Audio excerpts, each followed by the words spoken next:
Welcome to Banking on KC. I'm your host, Kelly Scanlon. Thank you for joining us. With us on this episode is Beth Woolsey, the fifth generation owner of The Clock Shop. Welcome, Beth. Hi. The Clock Shop, 120 years old this year? Yes. Congratulations on that.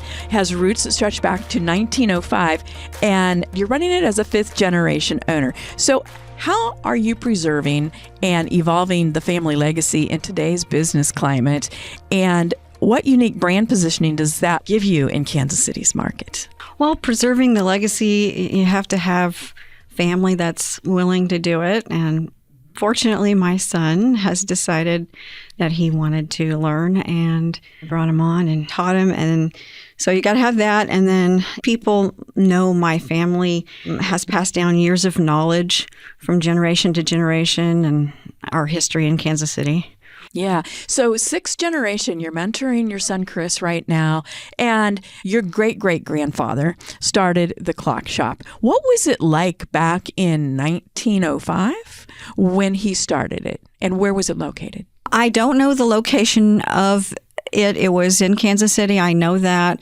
He came over from Germany. It started as a jewelry / clock store and repair. That's where it started. And then my great-grandfather opened the shop up on 212 West 12th Street in downtown in Kansas City in the 20s and 30s. I think maybe into the 40s a little bit. And then from there, my grandfather opened up the shop in Brookside in 1955, and that was the year my dad was born. So my dad grew up working on clocks under my grandfather. And then you came in, continued the tradition, and now you've moved to Independence. Chris will take over the reins, and it will continue. So was there ever a time where you thought, well, maybe I'll do something else? Or did you just always know it was in the cards for you to succeed your father? Well, I started coming in when I was a teenager and started learning. There was a period of time where I left and did other things. Which is always good, really. Yeah. And then came back because, it's what I wanted to do. I mean, working for yourself is different. Yeah, well, there's the entrepreneurial side of it. And, that buck stops here responsibility that comes with being a business owner. But then you also have just the clock side of it. I mean, you are practicing really, I don't think I'm going out on a limb here to say, a dying art in some respects. Yes, it is, definitely. Yeah. So how are you keeping that alive? Are there very many people or very many shops like yours around the country? They're dwindling down, that's for sure. They're harder to find. There used to be several clock shops in the Kansas City area, and I think 3 or 4 of them have closed in the last few years. It's definitely a dying art. Yeah. So you were in Brookside for 70 years, and recently you've relocated to Independence. I think that happened in June. So how are you expanding your service model or accessibility to maintain and grow clientele despite that move away from Brookside? Well, we are in a bigger space now in this location, and we have more space to showcase clocks for retail. And we are getting a lot more foot traffic where we are as well. So our retail side of it is picking up, we've seen, and we hope that continues. Well, you do retail, as you've mentioned, but you also do clock preservation and repair. Just tell us about the breakdown there. Yeah, so the majority of what we do is repair. That's the main business. Focus a lot on that. Yeah. What are some of the oldest clocks that you've worked on? I've worked on clocks in the early 1700s as far back as I've gone, yeah. So how did you come about with that project? Was it somebody's family heirloom, or was it a museum piece? What was it? It was just a customer that brought in antique lantern clock, which was made in the early 1700s, and just needed it for done for repair. Are some of the most interesting clocks that you've seen? I mean, people think of a clock and they think of an alarm clock, or they might think of a grandfather's clock, but I know there's all different kinds of clocks. So talk to us about some of the most interesting ones you've worked on. Oh, we've seen so many things. We get to see new things every day that we've never seen before. You'd think you'd seen it all, but we haven't. One that's most memorable that I worked on was a Dutch clock made in the late 1700s, and it was animated. So as the pendulum would tick down below, at the very top above the dial, there was a little man who would tick across. He'd basically walk across the front. It was like a painted scene. And then he would turn around and go back the other way as the clock is ticking. And it was really messed up from years of neglect, and I had to figure out how to rewire him to make him work properly. But it was just really cool, the things they did way back then, and I was able to get it to work again. It felt, I was really proud of myself. That is fascinating that, the technologies that they use then that have kind of been, no pun intended, lost to time. And yet here you are 300 and some years later trying to reimagine what was going through that clockmaker's process so that you can restore it. Are you ever able, or would that be a no-no, to fix older clocks by inserting modern technology into them? We do that occasionally when something is not repairable anymore. There's just nothing we can do as far as parts available or being able to restore it. That's an option we can offer customers, convert it over to a battery unit. There's chiming ones and everything, So we make them look most original as we can by using the same hands and face and all that. I didn't even think about the parts aspect of it. I bet some of those really are hard to come by. They are, and that's kind of one of the challenges we face. And nowadays, there's a lot of parts that aren't available anymore, and we just have to fabricate parts or rebuild them. Now we're running into that, and it just, it takes a little bit more time to get that done. Speaking of the time element, people today are very impatient, and that, most people get fast service, or they're used to fast service, but you just described some of the obstacles. So how do you balance that quality that you're trying to achieve along with efficiency so that customers get it in a reasonable amount of time? How do you balance that? It's hard because it takes time, and we want to do a good job. And so we are on a 3-month backlog right now. And I think people know and understand that to get good work, they're going to have to wait. Well, yes, especially somebody who has kept something as old as some of the clocks that you're talking about. It strikes me when we're talking about new technology and you can't get a part, can you use 3D printing? Haven't done it yet. I know that technology is improving on that. I've heard of things out there that are 3D printed that are as hard as steel. At some point we may venture into that, but for now, you've always been, knock on wood, you've been lucky to, or smart enough to figure out how to make it work without that. So, right. We talked a little bit about this a minute ago, but, clock repair just isn't taught anymore. So what are the challenges and the rewards of preserving such a specialized craft at a time when fewer people are learning it? And how are you approaching training the next generation, which is, in this case, your son, Chris? So it's true that schools used to teach it. That's been gone for, 30 some years or so. It's just a really good feeling to make someone's 100-year-old clock that work again, just to see their face when grandma's clock is ticking again. Obviously, that's contagious because your son, Chris, has taken an interest as well. So in addition to your own family members, you mentioned that it's not taught in schools anymore. So do you do any kind of, I guess for a better word, side education of folks? Are there associations for clockmakers and clock repairers? There are associations. I don't do any teaching except besides my son, but there are also outlets out there, like there's groups on Facebook that are clock making groups, and people post problems and get answers and help through other clockmakers. Sure. So there's that. So there's still dialogue going on. There's still communities of people who can work together on a problem.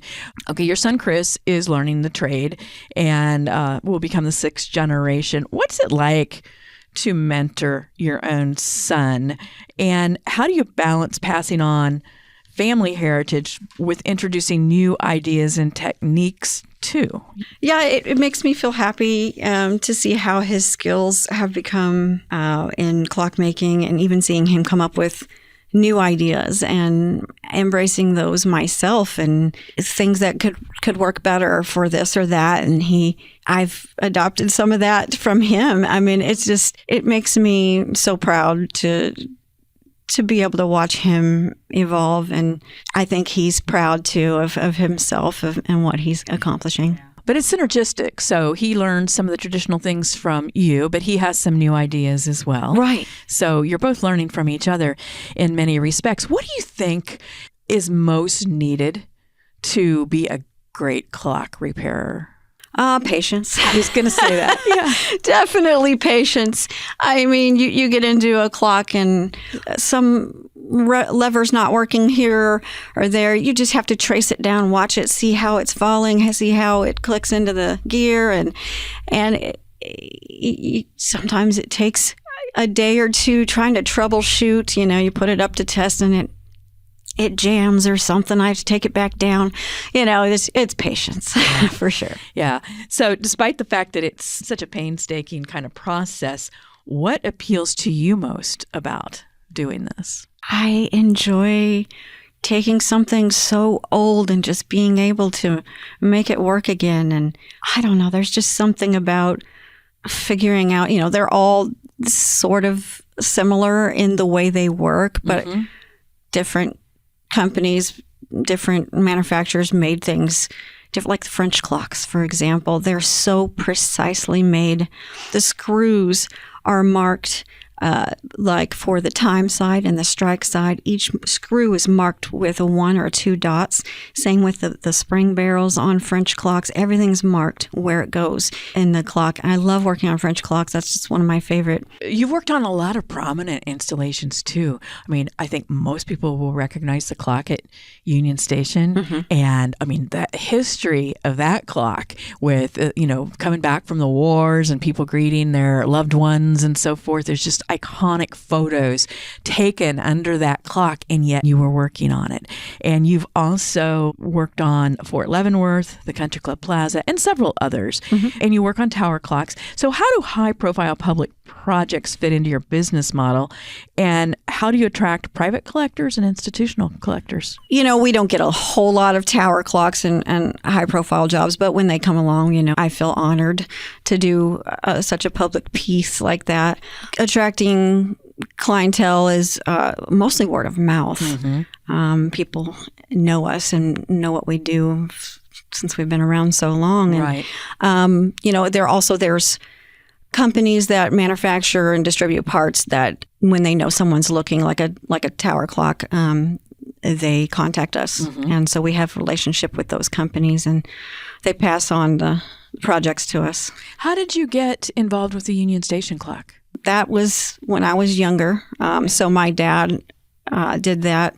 But I know he said when they went up there, the mechanism had been stolen. Oh, was this during the period when Union Station was closed? Yeah. This is when they were first starting to restore it. Okay. And there was nothing left up there. It had been gone, taken.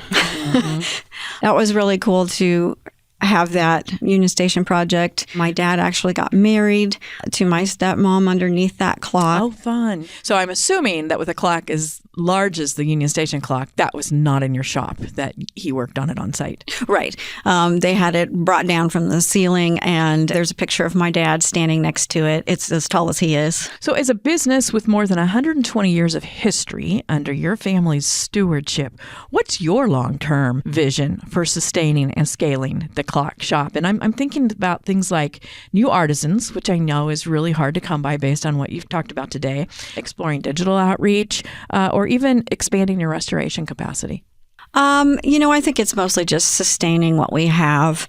I don't have any plans for expanding or anything like that. Just keep doing good work and making people happy. So as we move into the future, since we moved to Independence from Brookside, we've seen a lot of people that are happy that we moved into that area. And then there's some that, think it's a bit far. So we are offering some pickup and delivery of clocks because my dad still does the in-home service calls 4 days a week. So he's always out in the Kansas City area, all over the Kansas City area.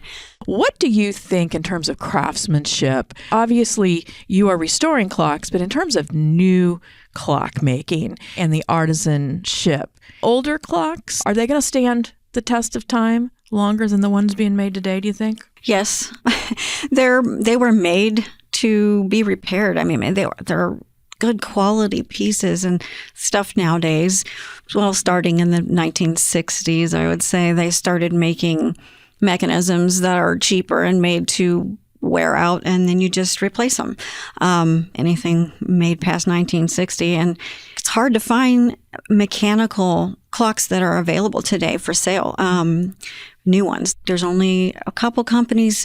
So when you talk about clocks today, the pieces are made to be repaired or replaced. Is that good news for you because more people will be coming in to have those replaced? Or does it mean that, because they're making them that way, they're cheaper to buy, and so they'll just say, here, put it in the trash or put it on the curb and then go buy another one? Yeah, I see probably both. It just depends on the person, because sometimes it costs more than what the clock's worth to repair it. And if it's important to them and their family, they'll do it. If there's a sentimental value, they'll get Correct. it repaired.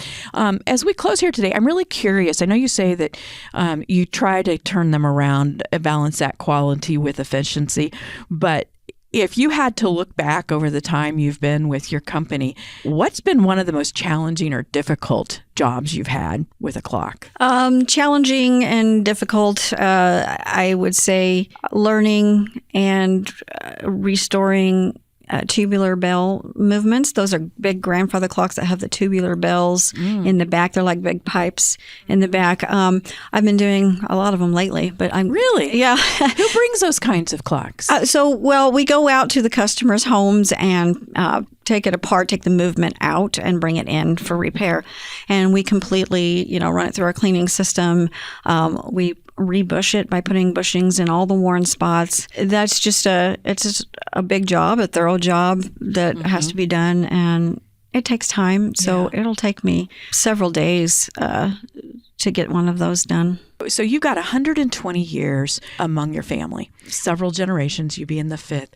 Is there anything that has been passed down that you hold especially dear, or are there stories that you heard growing up that you still cherish or get a chuckle out of, or that just really kind of still resonate with you? 4 generations in my family has been out and worked on the Fort Leavenworth Tower clock out on the base. There's pictures of my grandfather out there working on it, black and white photo. And then there's pictures of my dad being out there, and myself and my father also went out to work on it. And then now my son has also been out there. So 4 generations. There's pictures of us up on the walls at the shop there of us all being out there. Oh, that's great. That's absolutely wonderful. Sometimes you hear about teachers saying they're teaching their students' grandchildren. You hear that every once in a while, and here you're working. It's great when families continue some kind of a tradition like that. Well, Beth, thank you so much for coming in here and sharing your story, and to be able to put a spotlight on a dying art, but it's still something that people very much need. Thank you for training the 6th generation as well. Yeah, we appreciate your time today. Oh, thank you very much. This is Joe Close, president of Country Club Bank. Thank you to Beth Woolsey, 5th generation owner of the Clock Shop, for being our guest on this episode of Banking on KC. For more than 120 years, the Clock Shop has preserved the timeless craft of clock repair and restoration. Beth carries forward the legacy begun by her great-great-grandfather in 1905, teaching her son Chris to become the 6th generation to master the trade. From French clocks to landmark installations like the Union Station timepiece, Beth's work safeguards pieces of history while adapting to modern challenges. She and her family continue to expand services, including pickup and delivery, to serve customers across the metro after their recent move to independence. At Country Club Bank, we recognize the value of legacy businesses like the Clock Shop. They remind us that endurance, patience, and dedication are just as important in finance as they are in clockmaking. Thanks for tuning in this week. We're banking on you, Kansas City. Country Club Bank, member FDIC.